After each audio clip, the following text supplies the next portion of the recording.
Guys, I've got great news. What is it? I'm pregnant! Well, yeah, whoa, congrats! Who would have guessed? Pregnant? But don't you know? The world's already overpopulated!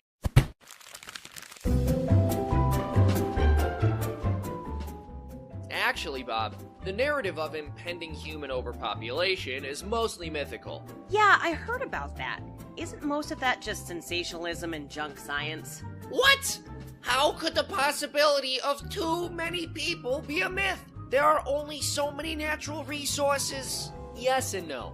The concept of natural resources is a pretty misunderstood one. People tend to believe that there have always been a finite number of usable resources to which humans have had access, and that throughout the course of human history, we've been dwindling down our supply. But this is a huge oversimplification. While it's true that we do live in a finite universe, the number of resources we have access to is constantly expanding. How is that possible? Because we're constantly discovering new resources we never knew could be helpful to us in developing more efficient ways of harvesting what we already value. But what if we run out of resources before we can discover new ones? That doesn't seem likely. To start with, since 1980, the population has gone from 4.5 billion to 7.5 billion, and yet extreme poverty has been cut in half. Wait, so you're telling me that as our population has increased, poverty has decreased?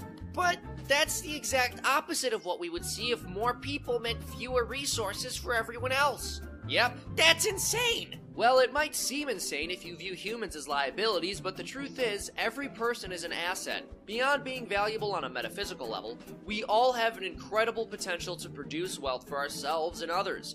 And as the population increases, this potential increases as well. In other words, as our need to consume resources increases, so does our ability. Huh, that makes sense. So Sarah's child won't be a terrible burden on the world.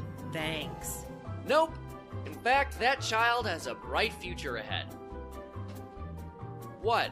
I just came over here to tell you that I was pregnant, and you ended up lecturing us about some obscure economic principle. Why can't you just be normal? Why can't we have ordinary human interactions? Why is it that every time we hang out, you end up explaining the economy to somebody? When is the baby due? I already had it! Hey folks, thank you so much for watching. If you enjoyed this video and want to see more like it, please check out feed.org. Thank you.